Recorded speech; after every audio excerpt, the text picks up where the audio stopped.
Kandidati për kryetar komune Shaqir Totaj bashkë me bartësin e listës Kujtim Gashi dhe kandidat për kuvendarën prëm ishin në fshatin Gërnqar, ku i mbajtin të bim madhështor me pjesëmarrje të jashtëzakonshme të qytetarëve, ku për kraja deputetës Doda Balje dha një mesazh të qartë për unitetin dhe fitoren më 12 tetor. Në fjalën e tij para banorëve, kryetari Shaqir Totaj theksoi se puna dhe rezultatet e 4 viteve të fundit janë garancia më e mirë për mandatin e dytë. Se nadam da ćemo u narednih 4 godine biti uspešni zbog toga što smo bogati za jedno iskustvo od 4 godine. Jer kad smo počeli pre 4 godine nismo imali ovo iskustvo.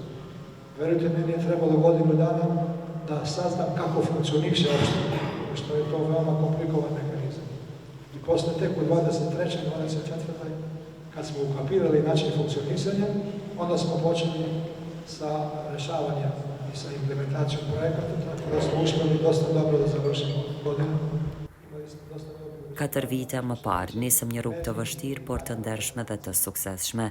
Sot rezultatet janë të dukshme në çdo lagje e në çdo fshat të komunës tonë. Ai vlerësoi besimin dhe mbështetjen e banorëve të Gërnqarit.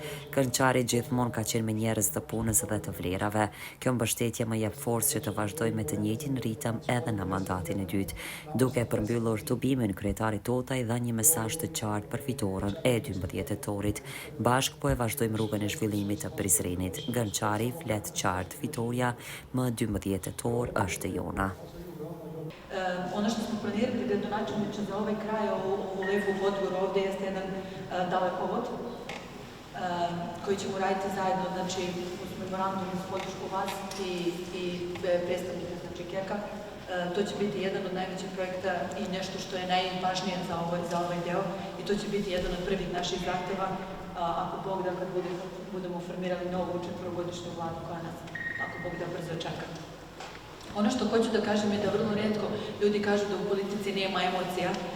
Mi prema ovim ljudima imamo emocije, ja to priznajem, znači dugogodišnja saradnja upravo napravila to da smo sad više i prijatelji koliko i saradnici. Ali evo neka stavimo sve te emocije sa strane i da budemo onako suvoparni, onako kako šta nama treba. Ono što je mene oduševilo kod njih jeste da je vrata uvek bila otvorena i uvek nas je neko saslušao, uvek nam je rekao dođite. Odradit ćemo i ovaj zid ovdje koji je jako rizičan za djecu, svi znamo. Ja mislim to treba da krene ove nedelje.